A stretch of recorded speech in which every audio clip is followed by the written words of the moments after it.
Hello friend, जय हिंद, नमस्कार। आप सभी का फिर से हमारे इस YouTube channel GK GS discussion में आप सभी का स्वागत है। तो आज हमारा ये 12वां पार्ट है, ठीक है। तो चलते हैं हम लोग आज के प्रश्नों को देखते हैं। 50 क्वेश्चन को 551 से लेकर के 600 तक है, ठीक है। तो चलिए शुरुआत करते हैं। पहला क्वेश्चन की बात करते हैं हम लोग। क्या करा है? निष्क्रिय विरोध के सिद्धांत का प्रतिपादन किसने किया था? तो निष्क्रिय विरोध के सिद्धांत का जो प्रतिपादन किया था वो अरविंद घोष ने किया था। किसने किया था? अरविंद घोष ने। अगला है, निम्न में से किस क्रांतिकारी की फांसी गोरखपुर जेल में हुई थी? तो गोरखपुर जेल में हुई थी आपको राम प्रसाद बिस्मिल्ला का। राम प्रसाद बिस्मिल्ला का जो जेल में हुई थी, है ना, फांसी, ठीक है। अगला प्रश्न है, किसने कहा था आलोचना और स्वतंत्रता क्रांतिकारी की दो विशेषताएं हैं? किसने कहा था आलोचना और स्वतंत्रता क्रांतिकारी की दो विशेषताएं हैं? तो ये किसने कहा था? ये भगत सिंह के द्वारा कहा गया था। किसके द्वारा? भगत सिंह के द्वारा। अगला प्रश्न है, लाठी क्लब का स्थापना किसने किया था? तो लाठी क्लब की अगर हम बात करते हैं तो ये स्थापना किए थे बाल गंगाधर तिलक ने, बाल गंगाधर तिलक के द्वारा, ठीक है। अगला प्रश्न है, लंदन में इंडियन होम रूल सोसाइटी का प्रारंभ किसने किया था? तो लंदन में जो इंडियन होम रूल की स्थापना हुआ था वह एनी बेसेंट के द्वारा हुआ था। किसके द्वारा? एनी बेसेंट के द्वारा। अगला है, श्यामजी कृष्ण वर्मा ने इंडियन होम रूल सोसाइटी की स्थापना कहाँ किए थे? तो श्यामजी कृष्ण वर्मा ने इंडियन होम रूल सोसाइटी की स्थापना कहाँ किया था? तो ये किया था आपको सैन फ्रांसिस्को में, सैन फ्रांसिस्को में, ठीक है। इंडियन होम रूल सोसाइटी की स्थापना कब हुआ था? तो इंडियन होम रूल सोसाइटी की स्थापना जो है ये कब हुआ था, ये आपसे पूछ रहा है। तो कब हुआ था? ये हुआ था 1905 ईस्वी में, 1905 ईस्वी में। अगला है 558 नंबर क्वेश्चन, गदर पार्टी की स्थापना किसके द्वारा किया गया था? तो गदर पार्टी की अगर हम बात करते हैं तो इसकी स्थापना 1913 में हुआ था, 1913 में, और लाला हरदयाल के द्वारा हुआ था, लाला हरदयाल। गदर पार्टी की स्थापना कब हुआ था? तो 1913, अभी ने बताएं, जस्ट बताए थे, ठीक है। गदर पार्टी का पहला सभापति की अगर हम बात करते हैं तो पहला जो सभापति था वो सोहन सिंह भाखना था, सोहन सिंह भाखना। गदर पार्टी से कौन संबंधित नहीं है? तो कौन संबंधित नहीं है गदर पार्टी से? तो ये नहीं आपको खुदीराम बोस, ठीक है। गदर पार्टी की स्थापना कहाँ हुआ था? तो गदर पार्टी की स्थापना की अगर हम बात करते हैं तो ये जो है आपको कहाँ हुआ था? तो ये हुआ था अमेरिका में, है ना, अमेरिका में हुआ था, 1913 में हुआ था। इसके स्थापनाकर्ता थे कौन? लाला हरदयाल। इसके प्रथम महासचिव थे सोहन सिंह भाखना, ठीक है, ये सब याद रखना है। गदर पार्टी का जो मुख्यालय था वो कहाँ था? तो सैन फ्रांसिस्को में था, है ना, ये सब इंपॉर्टेंट क्वेश्चन है। गदर पार्टी का जो मुख्यालय था वो कहाँ था? सैन फ्रांसिस्को में था। अगला है, प्रथम विश्व युद्ध के दौरान सक्रिय होने वाले गदर क्रांतिकारियों का आधार स्थल था। तो प्रथम विश्व युद्ध के दौरान सक्रिय होने वाले गदर क्रांतिकारियों का जो आधार स्थल था वो कहाँ था? ठीक है, तो ये था आपको पश्चिमी अमेरिका में, है ना, पश्चिमी अमेरिका में। तो प्रथम विश्व युद्ध के दौरान, प्रथम विश्व युद्ध आपको पता है 1914 से लेकर 18 तक हुआ था, है ना। इसके बाद 1919 में इसका पेरिस की संधि हुआ था, ठीक है। तो पश्चिमी अमेरिका में हुआ था। अगला है, गदर क्रांति छिड़ने का सबसे महत्वपूर्ण कारण क्या था?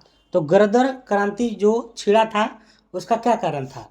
तो प्रथम महायुद्ध का शुरुआत होना, प्रथम महायुद्ध का शुरुआत होना।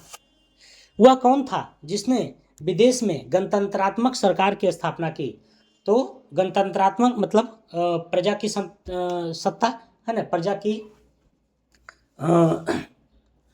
ठीक है। तो वह कौन था जिसने विदेश में गणतंत्रात्मक सरकार की स्थापना किया था? तो वो था आपको महेंद्र प्रताप था। कौन था? महेंद्र प्रताप।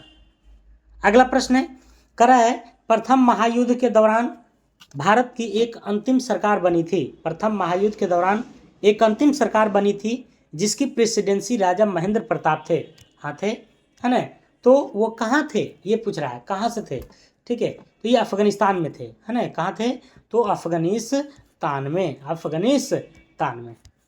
अगला प्रश्न की बात करते हैं हम लोग, कौन भारतीय क्रांति की माँ कहलाती है। तो भारतीय क्रांति की माँ की अगर हम बात करते हैं तो ये थी आपको मैडम भिखाजी कामा, मैडम भिखाजी कामा। अगला प्रश्न है, निम्न में से किस महिला ने भारतीय तिरंगा सबसे पहले फहराया था।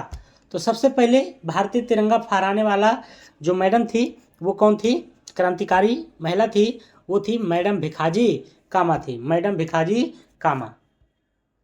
अगला है, करा मैडम भिखाजी कामा ने 1907 ईस्वी में प्रथम तिरंगा ध्वज कहाँ फहराया था।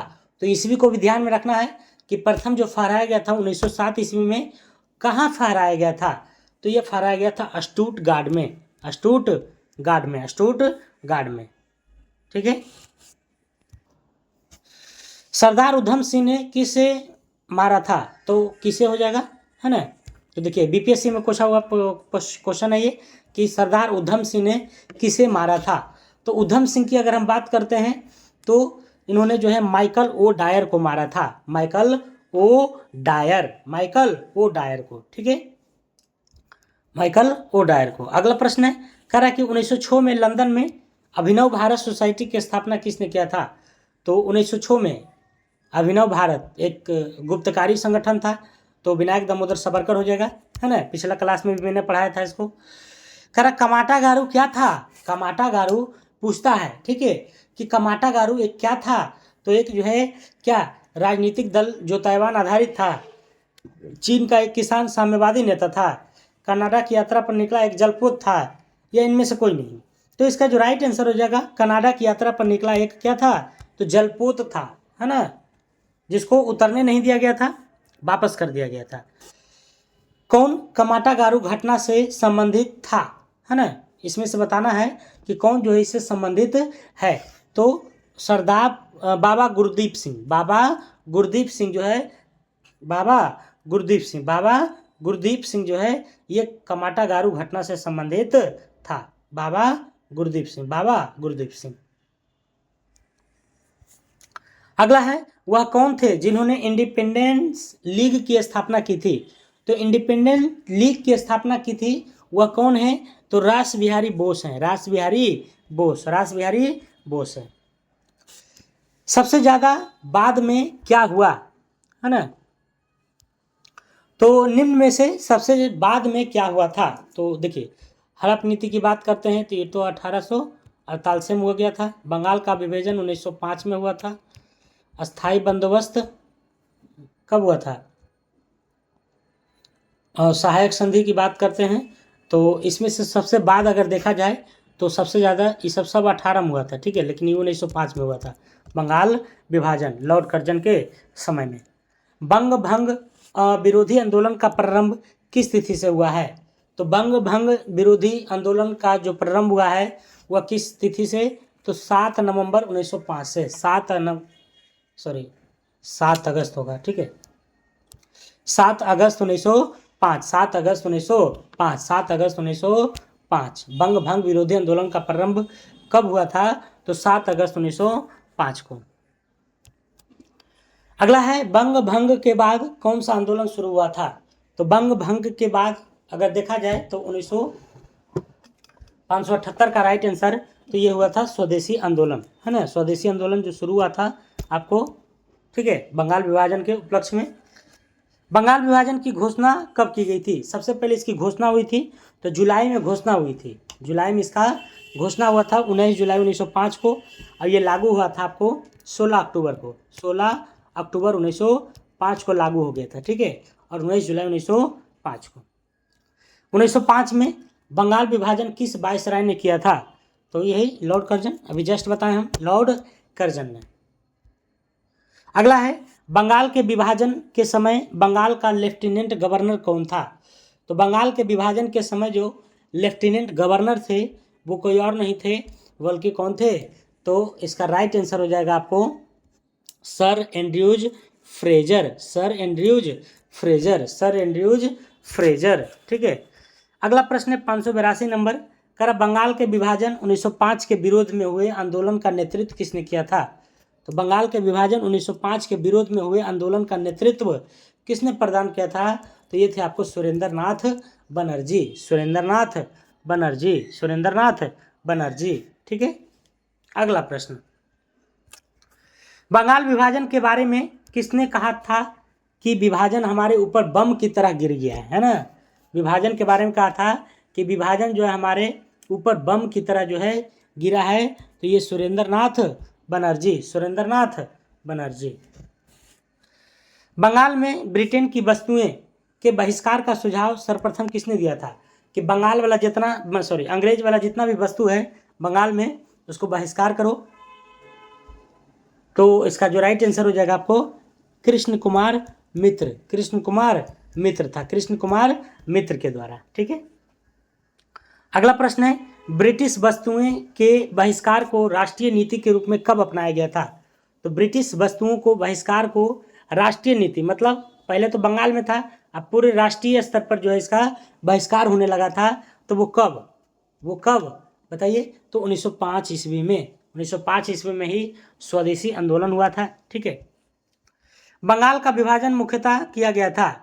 तो बंगाल का जो विभाजन हुआ था आपको 586 का, वो बंगाली राष्ट्रवाद के विरुद्ध वृद्धि को दुर्बल करने के लिए, तो बंगाली राष्ट्रवाद के वृद्धि को दुर्बल करने के लिए ये जो है बंगाल का विभाजन किया गया था।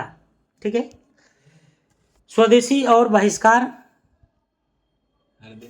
पहली बार किस घटना के दौरान संघर्ष की विधि के रूप में अपनाए गए थे? तो ये जो अपनाए गए थे आपको बंगाल विभाजन के विरुद्ध आंदोलन, बंगाल विभाजन के विरुद्ध आंदोलन करने के लिए। ठीक है, स्वदेशी आंदोलन। बंगाल विभाजन के उपरांत कौन सा आंदोलन शुरू हुआ था? तो बंगाल विभाजन के बाद स्वदेशी आंदोलन हुआ है ना? क्या हुआ? स्वदेशी आंदोलन, स्वदेशी आंदोलन। ठीक है, भारत में स्वदेशी आंदोलन किस दौरान हुआ था? तो बंगाल विभाजन के उपरांत, बंगाल विभाजन के विरुद्ध आंदोलन। ठीक है, बंगाल 1905 ईस्वी में विभाजित हुआ, इसके विरोध के फलस्वरूप यह दोबारा विभाजित हुआ। ठीक है, तो 1905 ईस्वी में विभाजित हुआ, इसके बाद भी दोबारा विभाजित हुआ। तो वो कब हुआ था? 1911 ईस्वी में, 1911 ईस्वी में, 1911 ईस्वी में। ठीक है, 1911 ईस्वी में बंगाल विभाजन को रद्द कर दिया गया था। ठीक है, लॉर्ड कर्जन द्वारा 1905 में किया गया बंगाल विभाजन को रद्द किस वर्ष किया गया था? अभी जस्ट बताएं, 1911 ईस्वी में। ठीक है, ब्रिटिश सरकार, ब्रिटिश पत्रकार H.W. नेविंसन जुड़े थे। तो ब्रिटिश पत्रकार थे H.W. नेविंसन, काफ़ी बार पूछा जाता है ये क्वेश्चन। ठीक है, तो किससे जुड़े थे? तो स्वदेशी आंदोलन से, स्वदेशी आंदोलन से। प्राचीन कला को पुनर्जीवित करने के लिए, प्राचीन कला को पुनर्जीवित करने के लिए Indian society of oriental art की स्थापना किसने किया था? तो ये किए थे अविंदरनाथ टैगोर, अविंदरनाथ टैगोर। प्राचीन कला को पुनर्जीवित करने के लिए मतलब उसको फिर से नया करने के लिए Indian society of oriental art की स्थापना अविंदरनाथ टैगोर के द्वारा की गई। गोपाल कृष्ण गोखले ने कांग्रेस के लिए अधिवेशन की अध्यक्षता कब किए थे? हालांकि इनको अगर देखा जाए तो 1906 में किए थे, है ना? 1906 में। ठीक है, अगला है, भारतीय राष्ट्रीय कांग्रेस के 1905 के बनारस अधिवेशन की अध्यक्षता किसने किया था? तो ये किया था आपको गोपाल कृष्ण गोखले, गोपाल कृष्ण गोखले। ठीक है, बनारस अधिवेशन। अगला है, निम्नलिखित में से किस नेता ने 1906 में कोलकाता कांग्रेस अधिवेशन की अध्यक्षता किए थे? तो 1906 की बात आ रही है।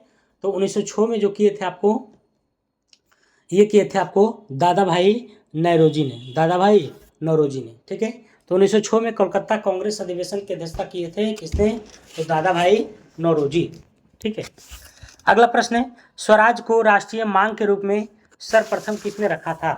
कि स्वराज को राष्ट्रीय मांग मतलब स्वराज हमारा पूरे राष्ट्र में होना चाहिए, इसका जो सर्वप्रथम मांग हुआ था ये हुआ था दादा भाई नौरोजी के द्वारा, दादा भाई नौरोजी। भारतीय राष्ट्रीय कांग्रेस के किस अधिवेशन में प्रथम बार स्वराज शब्द का प्रयोग किया गया था? तो भारतीय राष्ट्रीय कांग्रेस के किस अधिवेशन में प्रथम बार स्वराज शब्द का प्रयोग किया गया था? तो इसका राइट आंसर हो जाएगा आपका प्रथम बार की बात करते हैं तो कलकत्ता अधिवेशन 1906 में, कलकत्ता अधिवेशन 1906 में, कलकत्ता अधिवेशन 1906 में। ठीक है। स्वराज शब्द का प्रयोग सर्वप्रथम किसने किया था? तो स्वराज शब्द का प्रयोग सर्वप्रथम जो किए थे वो बाल गंगाधर तिलक ने किए थे, बाल गंगाधर तिलक, बाल गंगाधर तिलक। दादा भाई नौरोजी को आमतौर पर किस नाम से जाने जाते हैं? तो वयोवृद्ध पुरुष या फिर grand old man of India, है ना, grand old man of India के नाम से जाना जाता है। ठीक है। तो ये हमारा जो है टोटल 50 क्वेश्चन का जो सीरीज था खत्म हो चुका है और ये हमारा अभी तक 600 प्रश्न का जो है सीरीज हो चुका है। अगर पीछे का वीडियो आप लोग नहीं देखे हैं तो जाके अवश्य देखिएगा, प्ले लिस्ट में बना हुआ है। ठीक है। तब तक के लिए अपना ध्यान रखिएगा। जय हिंद, जय भारत।